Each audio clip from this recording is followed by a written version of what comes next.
사사기 1장 22절부터 26절까지 한 절 한 절 교독하고 마지막 26절은 합독하도록 하겠습니다. 제가 먼저 읽겠습니다.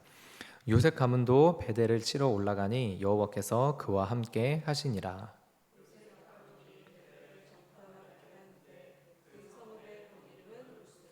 정탐꾼들이 그 성읍에서 한 사람이 나오는 것을 보고 그에게 이르되 청하노니 이 성읍의 입구를 우리에게 보이라. 그리하면 우리가 내게 선대하리라 하매.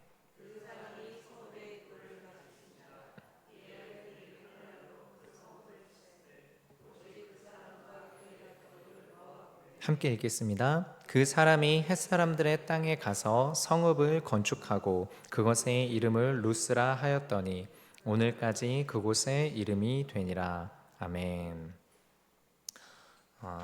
네, 오늘 말씀 사사기의 그림은 상당히 우리가 사실 조금 이렇게 눈에 익숙한 장면이 나옵니다. 먼저 앞에서 유다 지파의 전쟁 이야기가 나왔고, 그리고 이제 믿음을 선택한 갈렙의 가정과 그리고 겐족 속의 이야기가 그 사이에 들어간 다음에 이어진 유다 지파의 전쟁이 승리를 하지만 완전히 가나안인들을 몰아내지 못했다라고 말합니다. 그리고 이후에 베냐민 지파 역시 가나안 족속을 완전히 몰아내지 못합니다. 그리고 오늘 읽은 요셉 가문, 요셉 지파, 에브라임과 므낫세 지파의 이야기가 나옵니다. 특별히 여러분, 유다 지파는요, 이스라엘의 이제 장자 지파의 영적인 계보가 되기 때문에 후에 있는 모든 어떤 역사의 이야기들은 유다 지파를 중심으로 갑니다. 근데 이 요셉 지파도 사실 큰 지파입니다. 힘이 강력하거든요. 그래서 이제 남유다와 북이스라엘로 갈라질 때 북쪽의 10개 지파를 대표하는 게 에브라임 지파가 됩니다. 그렇게 강력한 힘을 가지고 있고 영향력을 가지고 있는 이 요셉 지파에 대한, 요셉 가문에 대한 이야기가 나오는데, 여기에서도 작은 에피소드 하나가 사사기 이야기에 이렇게 끼어들게 됩니다. 그래서 이 이야기를 보면 너무 익숙하죠. 왜일까요? 네, 요셉 가문이 베델을 치러 올라가는데 여호와께서 그와 함께 한다고 하셨습니다. 그런데 요셉 가문이 정탐꾼을 보냅니다. 정탐꾼을 보내고 이 정탐꾼이 그 베델의 성읍에서 한 사람이 나오는 거 보고 그에게 도움을 요청하죠. 그래서 그 도움을 주면 우리가 너희를 선대하겠다, 선하게 대하겠다라고 약속을 합니다. 그리고 전쟁을 치르고 승리합니다. 그리고 약속한 대로 도움을 준 사람을 놓아줍니다. 네, 여러분, 이 장면이 어디서 익숙한 걸까요? 네, 여호수아가 여리고성을 쳐들어가기 전에 정탐꾼을 보냅니다. 그렇게 해서 정탐꾼을 보내는데 그 정탐꾼들이 누굴 만납니까? 기생 라합을 만납니다. 그렇게 해서 라합을 만나고 라합이 이제 우리 가문을 살려달라라고 이야기를 하고 여리고성에 있는 사람들의 상황을 알려주죠. 그리고 사람들이 이 정탐꾼들을 죽이려고 할 때 라합이 이 정탐꾼들을 살려보내줍니다. 그리고 나서 이 정탐꾼들이 여호수아한테 와서 쟤네들 이제 다 이미 끝장났습니다. 그냥 우린 쳐들어가면 됩니다 라고 얘기하는 거죠. 그렇게 했을 때 이제 하나님께서 여리고성을 하루에 한 바퀴씩 돌고 마지막에 7바퀴 돌고 외치라라고 한 다음에 무너지고 승리한 다음에 라합의 집안을 살려줍니다. 그러니까 사실 여호수아서와 되게 많이 조금 장면이 겹쳐지는 부분이 있죠. 이게 되게 재밌는 게요, 사사기 1장은요 진짜 여호수아랑 겹쳐지는 장면들이 되게 많거든요.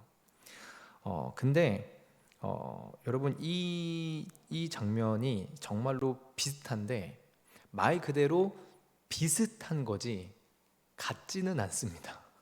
말 그대로 비슷하지 같지는 않습니다. 왜일까요? 결말이 조금 다릅니다. 원래 루스라 불렸던 이 베델에 살던 그 사람이 요셉 지파와 함께 베델에 거하지 않습니다. 그리고 햇사람들의 땅에 가서 다시 성읍을 건축하고 이름을 루스라고 합니다.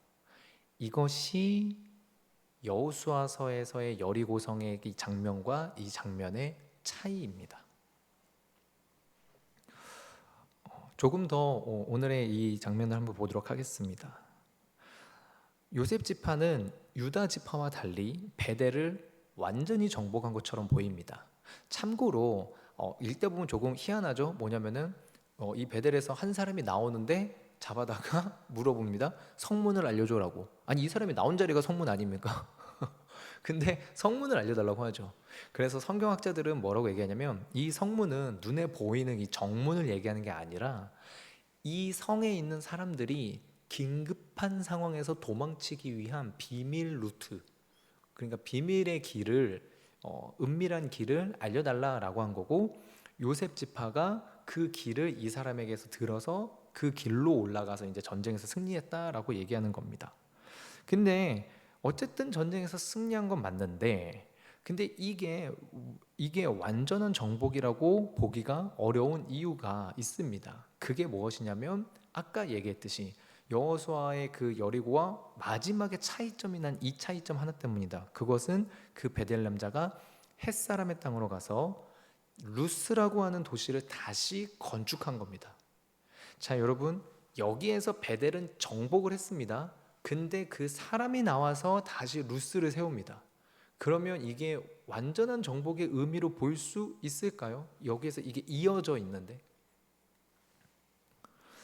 그러면 왜 라합은 이스라엘 백성들이랑 같이 살고 이 베델에서 나온 남자는 왜 같이 살지 않았을까요? 여러분, 여기에서 결정적인 차이가 나타납니다.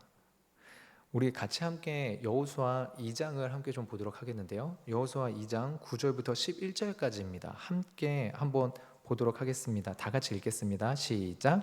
말하되 여호와께서 이 땅을 너희에게 주신 줄을 내가 아노라. 우리가 너희를 심히 두려워하고 이 땅 주민들이 다 너희 앞에서 간담이 녹나니 이는 너희가 애굽에서 나올 때에 여호와께서 너희 앞에서 홍해물을 마르게 하신 일과 너희가 요단 저쪽에 있는 아모리 사람의 두 왕 시혼과 옥에게 행한 일 곧 그들을 진멸시킨 일을 우리가 들었음이니라. 우리가 듣자 곧 마음이 녹았고 너희로 말미암아 사람이 정신을 잃었나니 너희의 하나님 여호와는 위로는 하늘에서도 아래로는 땅에서도 하나님이시니라. 여러분, 이 고백을 보면은 우리가 이 사사기 1장에서 누가 생각납니까? 사실 앞에 나왔던 겐족속, 그 겐족속이 함께하게 된 이유가 뭐라고 했죠? 이드로라고 했죠. 모세의 장인 이드로. 그 모세의 장인 이드로가 뭐라고 고백했었습니까? 이스라엘의 여호와가 가장 큰 신이다. 근데 여러분, 기생 라합이 뭐라고 고백합니까? 위로는 하늘에서도 아래로는 땅에서도 너희의 여호와만 하나님이다. 여러분, 고백이 완전 같습니다. 고백이 완전 같아요. 이드로도 라합도 이스라엘 안에서 역사하시는 하나님을 보았기 때문에 이스라엘에게 믿음으로 합류한 겁니다. 나도 그 하나님과 함께 있고 싶다. 나도 너희가 믿는 하나님, 너희를 이끌어내시는 그 하나님께 나도 같이 가고 싶다. 이게 있는 거예요. 근데 이 베델 남자가 보기에는 요셉 지파가 어떠했을까요? 분명히 겉으로 보기에는 똑같아 보이죠. 근데 전혀 다릅니다. 왜요? 먼저 첫 번째, 이 사람 요셉 지파가 이 사람을 붙잡았다고 되어 있습니다. 여러분, 이게 아마 이리 오십시오라고 초대를 한 걸 수도 있겠죠. 근데 전쟁을 앞두고 그 우리가 점령해야 될 성에서 나온 그 사람을 정말로 정중하게 초대했을까요? 어쩌면 납치한 것일 수도 있습니다. 이 사람의 목숨을 빌미로, 이 사람의 가족의 목숨을 빌미로 거래를 한 겁니다. 너가 알려주면, 비밀 통로로 알려주면 우리가 이 성 점령할 때 너랑 네 가족은 살려줄게. 그리고 요셉 지파는 그 비밀 통로로 들어가서 전쟁을 하죠. 여리고가 무너진 것과는 완전히 결이 다릅니다. 여리고는 누가 봐도 하나님이 무너뜨렸고요. 요셉 지파의 이 전쟁은 누가 보더라도 누구나 알면 할 수 있는 방법인 전쟁인 겁니다. 10가지 재앙, 홍해의 기적, 바사왕 옥가의 전투 등등 수많은 하나님이 행하신 일들로 먼저 마음이 열린 이드로나 라합이랑 다릅니다. 이 베델 사람이 보기에는 요셉 지파는 자기들끼리 싸우는 전쟁 방식이랑 전혀 다르지 않은 똑같은 방식으로 싸운 거예요. 그러니 이 사람 눈에는 요셉 지파나 자기들이나 차이가 없는 겁니다. 그런데 이 요셉 지파 가운데서 함께 살려면 어떻게 해야 됩니까? 일단 할례부터 행해야 됩니다. 그리고 이전에 섬기던 신들과는 전혀 다른 방식의 제사, 윤리, 도덕 이런 것들이 요구되어지는 거죠. 그러면 자기가 보기에는 이들이나 나나 똑같은데 굳이 더 귀찮음을 무릅쓰고 이들과 함께 살아야 될 이유가 있을까요? 이 베델 사람이 보기에는 메리트가 없는 겁니다. 그러니까 요셉 지파 안으로 녹아 들어가지 않고 자기들이 살던 방식 그대로의 성읍을 새로 쌓으러 간 겁니다. 여러분, 이렇게 보면요, 앞에서 봤던 유다 지파의 싸움과 오늘 요셉 지파의 싸움에서 이상한 걸 발견하게 됩니다. 19절, 사사기 1장 19절이거든요. 여호와께서 유다와 함께 계셨으므로 라고 나옵니다. 그리고 22절을 보면요, 뭐라고 나오냐면 요셉 가문도 베델을 치러 올라가니 여호와께서 그와 함께 하시니라. 여러분, 두 본문의 공통점이 뭡니까? 여호와께서 함께 하셨다입니다. 근데 놀랍게도 여호와께서 함께 하시는데 유다 지파는 골짜기의 주민을 몰아내지 못하고, 요셉 지파의 전쟁에서 여호와가 함께 하시는데 베델의 그 남자는 요셉 지파를 떠나갑니다. 여러분, 이게 우리에게 주는 교훈은 뭘까요? 하나님이 함께 하셔도요, 우리가 온전하게 믿음을 가지지 못하면, 하나님이 함께 하셔도 우리가 세상 사람과 똑같은 삶의 방식을 고수한다면 하나님은 우리 안에서 일하시지 않으신다는 겁니다. 교회에서 자녀를 위해서 정말 열심히 기도하시는 성도님들 많습니다. 교회에서 봉사하고 열심히 앞날을 위해서 기도하는 청년들도 많습니다. 근데 교회 밖을 나가면 세상 부모들과 세상에 있는 다른 청년들과 말하는 거, 행동하는 거, 추구하는 목적이 똑같습니다. 성공해야 된다. 학력이 일단 좋아야 된다. 돈이 있어야 된다. 집 있어야 된다. 차 사야 된다. 유능해져야 된다. 그래서 높은 자리에 올라가야 된다. 하나님의 말씀의 중심에서 이 메시지들이 목적이 되라고 나온 것이 있을까요? 근데 세상이라는 철병거가 두렵고 좀 더 손쉬운 비밀 문을 찾아서 쉽게 전쟁에서 승리하려고 하는, 여러분, 이 모습이 있다면 이드로와 겐족 속이, 라합이 이 같은 모습을 보고 이스라엘에게 합류했던 것일까요? 여러분, 이스라엘의 모습은 무능력한 모습 그 자체입니다. 번지르르한 집이나 문명, 무기, 돈, 어떤 것도 없습니다. 근데 그들이 출애굽을 한 겁니다. 그들이 홍해가 갈라지는 기적을 체험한 족속인 거고, 전쟁에서 승리를 합니다. 가진 게 돌인데, 석기 문명인데 철기 문명을 이기는 겁니다. 날마다 먹을 것이 내려옵니다. 하늘의 만나, 메추라기가. 그러니까 이드로나 라합은 그들 안에서 일하시는 하나님을 본 겁니다. 그 은혜를 옆에서 분명하게 느낀 거죠.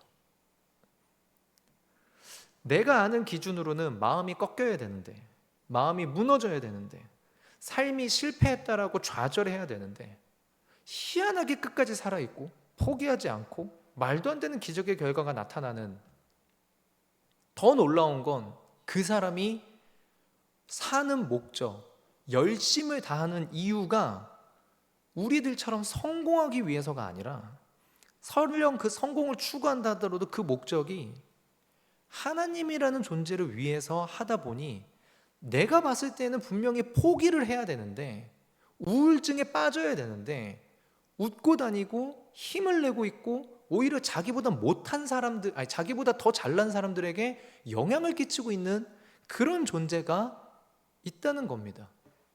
성경은 그들을 가리켜 누구라고 말하냐면 그리스도인이라고 말하는 겁니다. 믿지 않는 사람들과 같은 방법, 같은 방식, 쉬운 길을 택한다면, 좁은 길이 아니라 많은 사람들이 찾는 길, 그곳으로 가려고 한다면, 만약에 내 모습이 그러하다면 여러분, 믿지 않는 자들이 나를 보면서 하나님을 믿을 수 있을까요? 자기들이랑 똑같은 걸 추구하는 그리스도인을 보면 굳이 일요일, 토요일, 금요일, 수요일 막 이런 시간을 억지로 더 내야 되는 그리스도인이 되려고 할까요? 그리고 만약에 우리가 믿지 않는 자들과 똑같은 거를 추구한다면, 그것을 위해서 기도하고 있다면 하나님께서 굳이 우리의 삶 가운데에서 역사하셔야 될 이유가 될까요?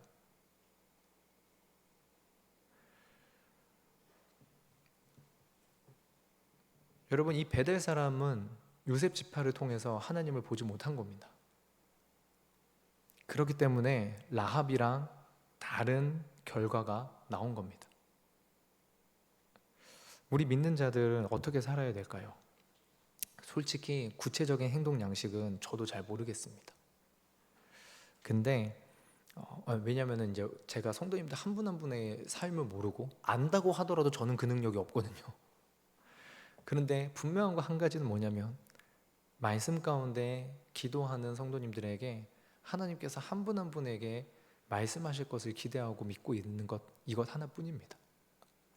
우리 성도님들을 통해서 진짜로 믿지 않는 자들이, 때로는 또한 교회를 다닌다고 하지만 사실 썬데이 크리스찬이라고 불리는 이들이 성도님들의 삶을 통해서 무엇인가를 볼 수 있으려면 결국 먼저 우리의 삶에서 하나님이 일하셔야 되지 않겠습니까? 그러면 우리는 어떻게 살아야 될까요? 여러분, 정말 놀라운 게, 이게 빌레몬서의 매주 담임 목사님 통해서 우리가 어떻게 살아야 될지 듣지 않습니까? 여러분, 제가 담임 목사님 설교 요약하느라고 돌아오는 주일 거 설교 원고를 미리 받아봤습니다. 꼭 들으십시오. 답이 거기에 있습니다. 여러분, 진짜 제가 오! 막 이랬다니까요. 제가 오! 막 여러분, 진짜 거짓말이에요. 저 지난주에 저희 이청 친구들한테, 야, 이번 주 설교 꼭 들어라. 담임 목사님 이번 주 설교 진짜 너네 꼭 들어야 됩니다 라고 하면서 막 했거든요. 안 듣더라고요. 네, 진짜 아이씨, 나쁜 사람들.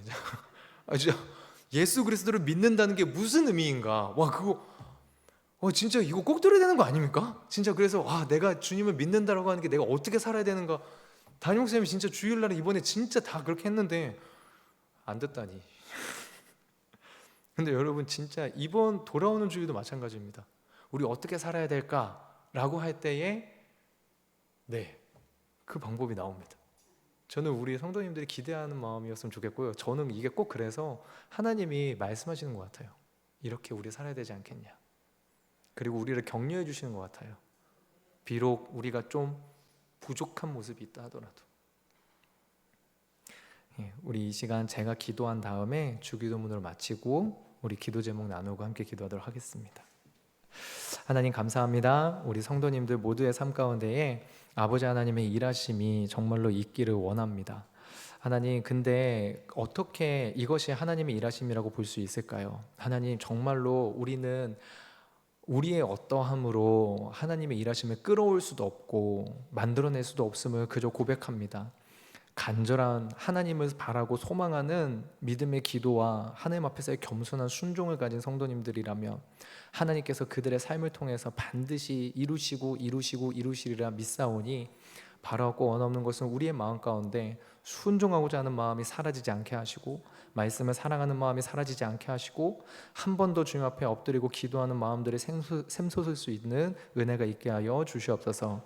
나사렛 예수 그리스도의 이름으로 기도합니다. 아멘. 우리가 함께 주기도문합니다.